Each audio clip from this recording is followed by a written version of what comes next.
So tell me the thing, so you're ready to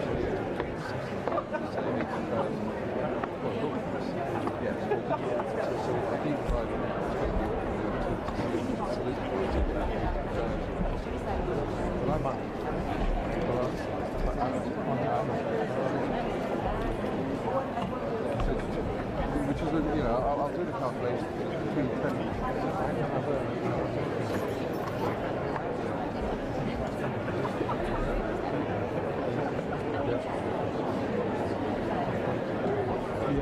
myself and Johnny was conception as well, and what we're doing, because this is Barney had meetings which had back in 2007, which is the Channel Leads talking about what it is the delivery in 2019. And that was about social respect. The student drive, which Tony's looking for, the kind of correct, the African Ireland, but I think the trick that you see is that China lives. As a mission position, Tony should have a view or see the three channels of nature, the traditional, the digital.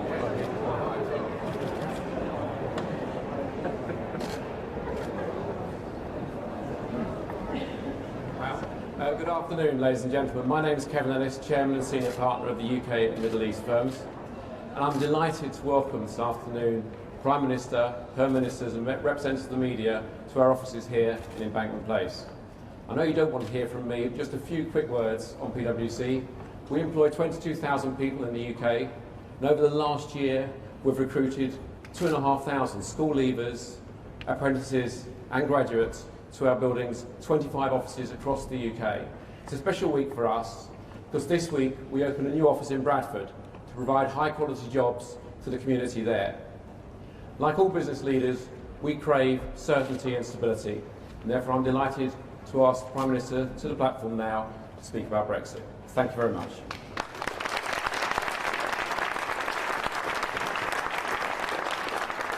Thank you very much, Kevin. I became Prime Minister almost 3 years ago, immediately after the British people voted to leave the European Union. My aim was and is to deliver Brexit and help our country move beyond the division of the referendum and into a better future. A country that works for everyone, where everyone has the chance to get on in life and to go as far as their own talent and hard work can take them. That is a goal that I believe can still unite our country. I knew delivering Brexit was not going to be simple or straightforward. The result in 2016 was decisive, but it was close. The challenge of taking Brexit from the simplicity of the choice on the ballot paper to the complexity of resetting the country's relationship with 27 of its nearest neighbours was always going to be huge. While it has proved even harder than I anticipated, I continue to believe that the best way to make a success of Brexit is to negotiate a good exit deal with the EU as the basis of a new deep and special partnership for the future. That was my pitch to be leader of the Conservative Party and Prime Minister. That is what I set out in my Lancaster House speech, and that was what my party's election manifesto said in 2017. That is, in essence, what the Labour Party's election manifesto stated too. And over 80% of the electorate backed parties which stood to deliver Brexit by leaving with a deal. We've worked hard to deliver that, but we have not yet managed it. I've tried everything I possibly can to find a way through. It's true that initially I wanted to achieve this predominantly on the back of Conservative and DUP votes. In our parliamentary system, that is simply how you normally get things done. I sought the changes MPs demanded. I offered to give up the job I love earlier than I would like. And on the 29th of March, the day we were meant to leave the EU, if just 30 MPs had voted differently, we would have passed the withdrawal agreement and we would be leaving the EU. But it was not enough. So I took the difficult decision to try to reach a cross-party deal on Brexit. Many MPs on both sides were unsettled by this, but I believe it was the right thing to do. We engaged in 6 weeks of serious talks with the opposition, offering to compromise. But in the end, those talks were not enough for Labour to reach an agreement with us. But I do not think that means we should give up. The House of Commons voted to trigger Article 50, and the majority of MPs say they want to deliver the result of the referendum. So I think we need to help them find a way. And I believe there is now one last chance to do that.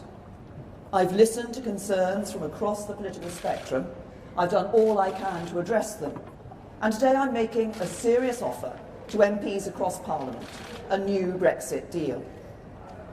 As part of that deal, I will continue to make the case for the Conservative Party to be united behind a policy that can deliver Brexit. 9 out of 10 Conservative MPs have already given the withdrawal agreement their backing, and I want to reach out to every single one of my colleagues to make the very best offer I can to them. We came together around an amendment from Sir Graham Brady, and this gave rise to the work on alternative arrangements to the backstop. Although it's not possible for those to replace the backstop in the withdrawal agreement, we can start the work now to ensure they are a viable alternative.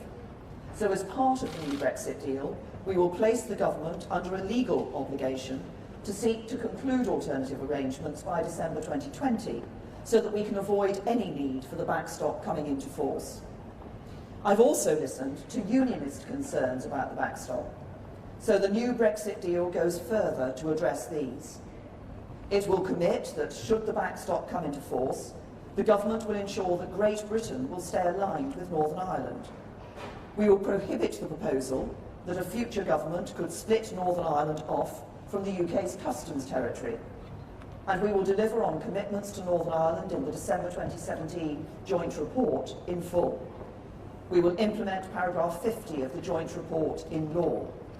The Northern Ireland Assembly and Executive will have to give their consent on a cross-community basis for new regulations which are added to the backstop. And we will work with our confidence and supply partners on how these commitments should be entrenched in law. This new Brexit deal contains significant further changes to protect the economic and constitutional integrity of the United Kingdom and deliver Brexit. It is a bespoke solution that answers the unique concerns of all parts of the community in Northern Ireland. But the reality is that after 3 attempts to secure parliamentary agreement, we will not leave the European Union unless we have a deal that can command wider cross-party support. And that is why I sat down with the opposition. I've been serious about listening to views across the House throughout this process. That's why when 2 Labour MPs, Lisa Nandy and Gareth Snell, put forward their proposals to give Parliament a bigger say in the next phase of the negotiations, I listened to them. So the new Brexit deal will set out in law that the House of Commons will approve the UK's objectives for the negotiations on our future relationship with the EU, and they will approve the treaties governing that relationship before the government signs them. And while the talks with the opposition did not reach a comprehensive agreement, we did make significant progress in a number of areas, like on workers' rights. I'm absolutely committed to the UK continuing to lead the way on this issue, but I understand people want guarantees, and I'm happy to give them. So the new Brexit deal will offer new safeguards to ensure these standards are always met. We will introduce a new workers' rights bill to ensure UK workers enjoy rights that are every bit as good as or better than those provided for by EU rules. And we will discuss further amendments with trade unions and businesses. The new Brexit deal will also guarantee there will be no change in the level of environmental protection when we leave the EU. And we will establish a new independent Office of Environmental Protection to uphold the highest environmental standards and enforce compliance. The new Brexit deal will also place a legal duty on the government to seek as close to frictionless trade with the EU in goods as possible, subject to being outside the single market and ending freedom of movement. In order to deliver this, the UK will maintain common rules with the EU for goods and agri-foods products that are relevant to checks at the border. This will be particularly important for our manufacturing firms and trade unions, protecting thousands of jobs that depend on just-in-time supply chains. The most difficult area is the question of customs. At the heart of delivering Brexit lies a tension between the strength of our ambition to seize the new opportunities that Brexit presents and the need to protect the jobs and prosperity that are built on an interconnected relationship with other European economies. This ambition should not be divisive. There are many people who voted to leave who also want to retain close trading links with Europe, just as there are many people like myself who voted to remain and yet are excited by the new opportunities that Brexit presents. Indeed, I believe one of the great opportunities of leaving the European Union is the ability to have an independent trade policy and to benefit from the new jobs and industries that can result from deepening our trade ties with partners across every continent of the world. But I've never believed that this should come at the expense of the jobs and livelihoods that are sustained by our existing trade with the EU. And to protect these, both the government and the opposition agree that we must have as close as possible to frictionless trade at the UK-EU border. Now, the government has already put a proposal which delivers the benefits of a customs union, but with the ability for the UK to determine its own trade and development policy. Labour are both sceptical of our ability to negotiate that and don't believe an independent trade policy is in the national interest. They would prefer a comprehensive customs union with a UK say in EU trade policy, but with the EU negotiating on our behalf. If we're going to pass the withdrawal agreement bill and to deliver Brexit, we must resolve this difference. As part of the cross-party discussions, the government offered a compromise option of a temporary customs union on goods only, including a UK say in relevant EU trade policy, and an ability to change the arrangement so a future government could move it in its preferred direction. We were not able to agree this as part of our cross-party talks. So it is right that Parliament should have the opportunity to resolve this during the passage of the bill and decide between the government's proposal and a compromise option. And so the government will commit in law to let Parliament decide this issue and to reflect the outcome of this process in legislation. I've also listened carefully to those who've been arguing for a second referendum. I've made my own view on this clear on many times. I do not believe this is a route that we should take, because I think we should be implementing the result of the first referendum, not asking the British people to vote in a second one. But I recognise the genuine and sincere strength of feeling across the House on this important issue. The government will therefore include in the withdrawal agreement bill, at introduction, a requirement to vote on whether to hold a second referendum. And this must take place before the withdrawal agreement can be ratified.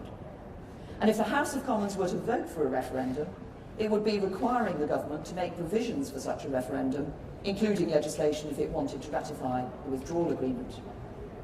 So to those MPs who want a second referendum to confirm the deal, you need a deal and therefore a withdrawal agreement bill to make it happen. So let it have its second reading and then make your case to Parliament. Finally, we cannot expect MPs to vote on the same two documents they previously rejected, so we will seek changes to the political declaration to reflect this new deal. So our new Brexit deal makes a 10-point offer to everyone in Parliament who wants to deliver the result of the referendum. 1, the government will seek to conclude alternative arrangements to replace the backstop by December 2020 so that it never needs to be used. 2, a commitment that should the backstop come into force, the government will ensure that Great Britain will stay aligned with Northern Ireland. 3, the negotiating objectives and final treaties for our future relationship with the EU will have to be approved by MPs. 4, a new workers' rights bill that guarantees workers' rights will be no less favourable than in the EU. 5, there will be no change in the level of environmental protection when we leave the EU. 6, the UK will seek as close to frictionless trade in goods with the EU as possible, while outside the single market and ending free movement. 7, we'll keep up to date with EU rules for goods and agri-food products that are relevant to checks at the border, protecting the thousands of jobs that depend on just-in-time supply chains. 8, the government will bring forward a customs compromise for MPs to decide on to break the deadlock.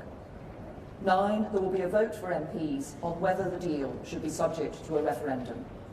And 10, there will be a legal duty to secure changes to the political declaration to reflect this new deal. All of these commitments will be guaranteed in law, so they will endure at least for this Parliament.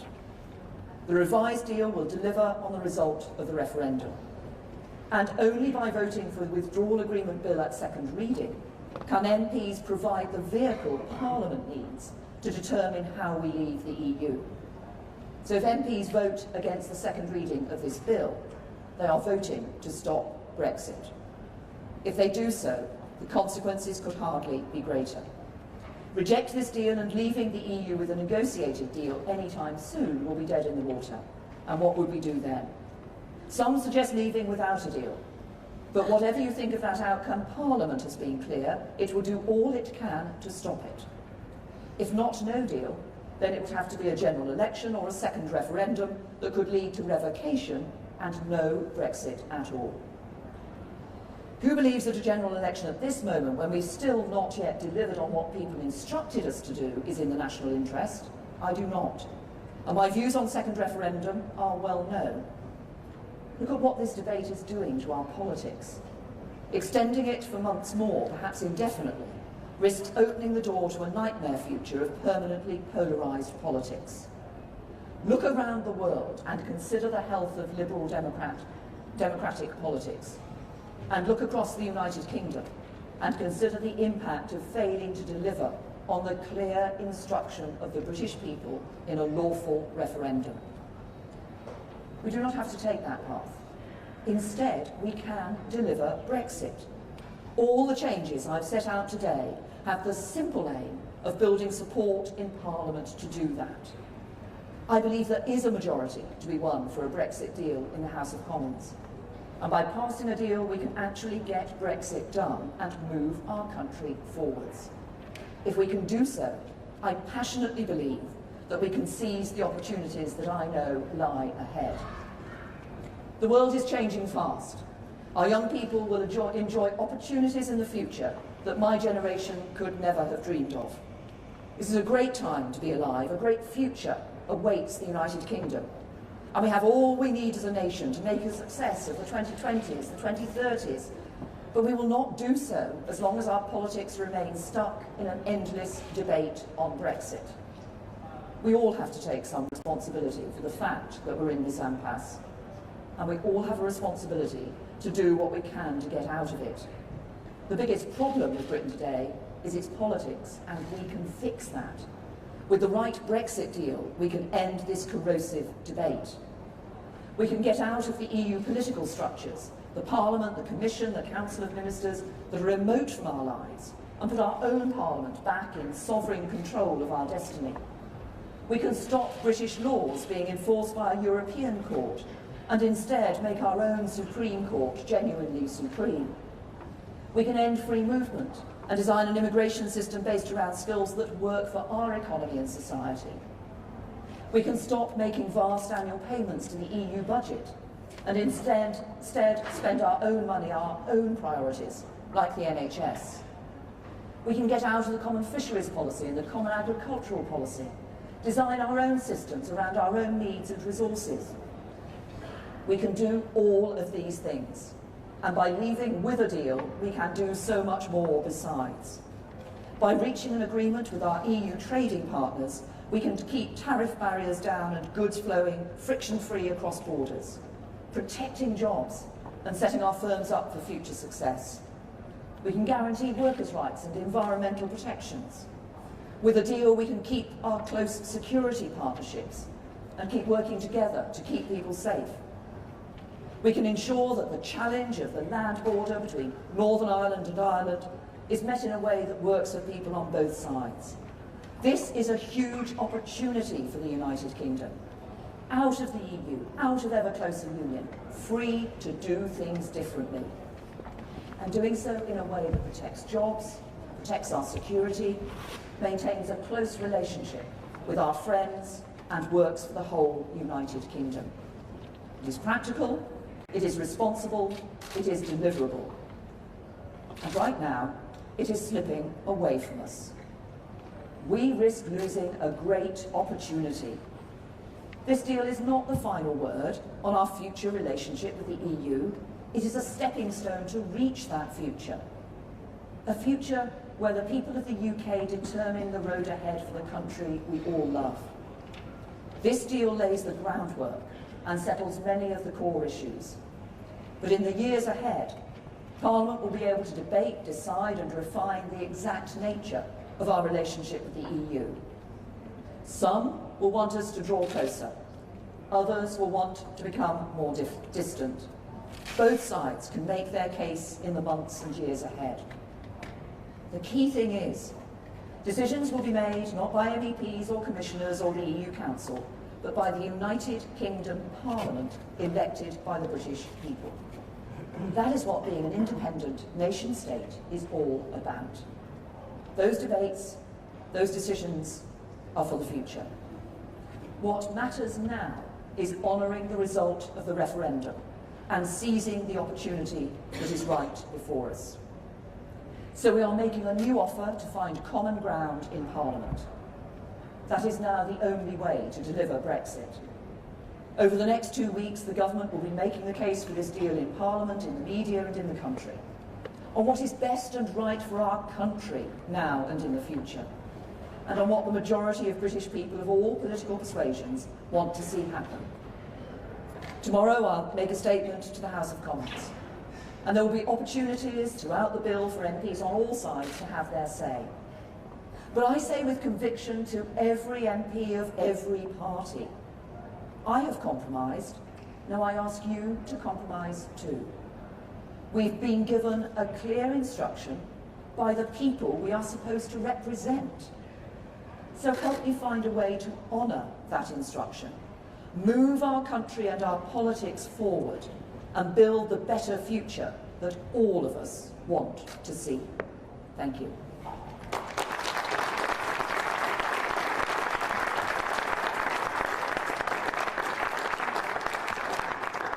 Now, there's a little time for some questions from the media. Who's going? Laura? Thank you, Prime Minister. Laura Kunsberg, BBC News. As you said at the beginning of your speech, you've had nearly 3 years, but the opposition parties have already said they will not vote for this deal. Isn't it simply too late now for you to be offering a compromise, and many MPs simply don't want to listen? And secondly, can you confirm that if this bill is lost, you will resign? Well, on the second part of your question, Laura, that was last week's news, and I set out with the chairman of 22 what will be happening. On the first point that you make, I would say to every MP, and I've set this out today, I'll make a statement in the House of Commons tomorrow, we will be publishing the bill. Wait and look at the details of the bill, and think about the importance of delivering Brexit, because this is the way that we can ratify an agreement and ensure that we leave the European Union. That must be at the forefront of our thinking. As I said, I think this is the opportunity we have to do just that. So look at the details of this bill. As I say, I've compromised. I think I ask others to compromise too, so that together we can do what the British people voted for in the referendum and leave the EU. Beth. Prime Minister, whatever happens now with your Brexit bill, you have promised to stand down as Prime Minister. Would you like to see a Brexiteer replace you, or do you think that that would just prolong the polarisation of politics that you've just spoken of? Nice try, Beth, but my view is I'm not going to comment on the future leadership election. That will be a matter for the Conservative Party in all of its parts. Who have we got? Did I see? Let's see, Robert. Prime Minister, Alec, I'm over here. Yes? Alec. Yes. Don't worry, I'm just scanning the other. Sorry, I'll give you my full attention. Pleasure. Robert. The pleasure's got to wait you. You have said, you've said, Prime Minister, that you will give MPs the opportunity to vote on whether to have a so-called confirmatory referendum. Does that mean you are giving a commitment that if they vote for that referendum, there will be a referendum? And you've also said that you will give MPs a vote on whether the UK should remain in a permanent customs union without the ability to negotiate trade deals with other countries. Again, is this a commitment that if they vote for that, that is what a Conservative government would negotiate? Well, as I said in the speech, obviously, as we take these issues through the House of Commons, what the House of Commons will be saying is what they want to see in the final bill. And if you want a deal, it's about ratifying the bill. But I do have to pick you up, Robert, on the fact that you said that I had said there would be a compromise solution of a permanent customs union on the table. No, I didn't. I said a temporary customs union, which would enable a future government to take the customs arrangement in whichever direction it wished to do so. Francis?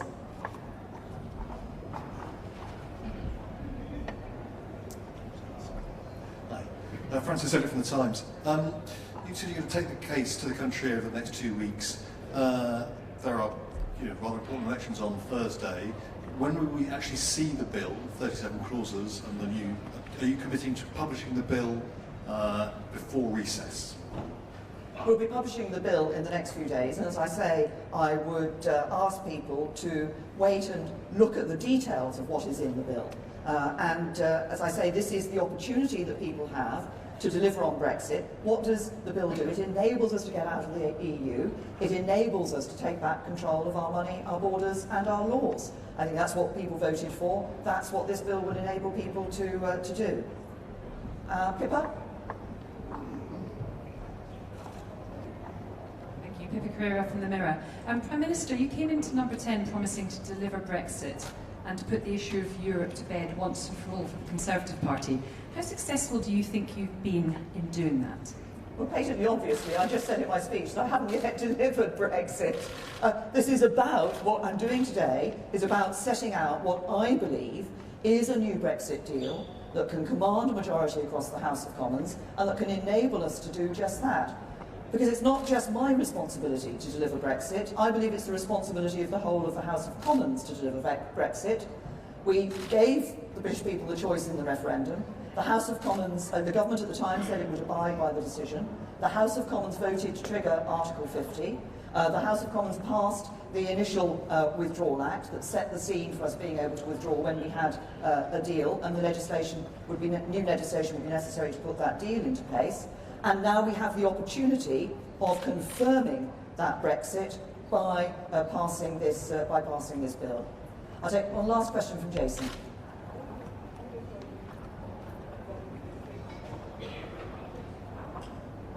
Jason Gross from the Daily Mail. Some of your colleagues seem to be opposed to this, not because necessarily what's in it, but because it's you who's doing the asking. What do you say to those who now think it's your duty and in the national interest for you to step aside and let someone else have a go before this whole thing gets even worse?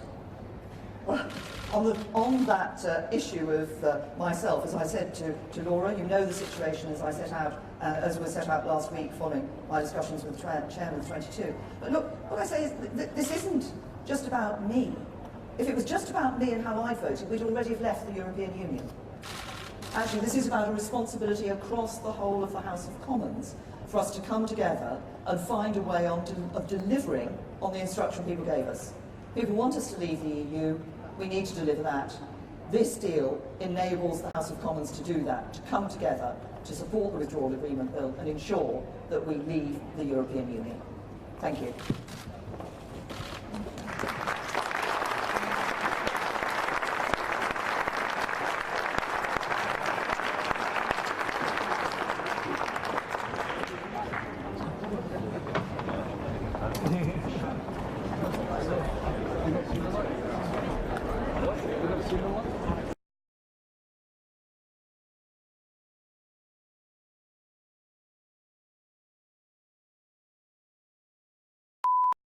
This is the primary audio circuit for the Reuters live service.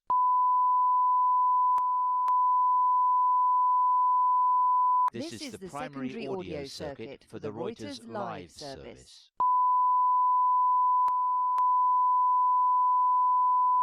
This is the primary audio circuit for the Reuters live service.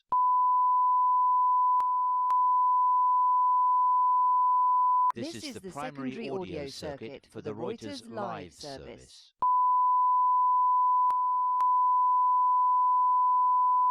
This is the primary audio circuit for the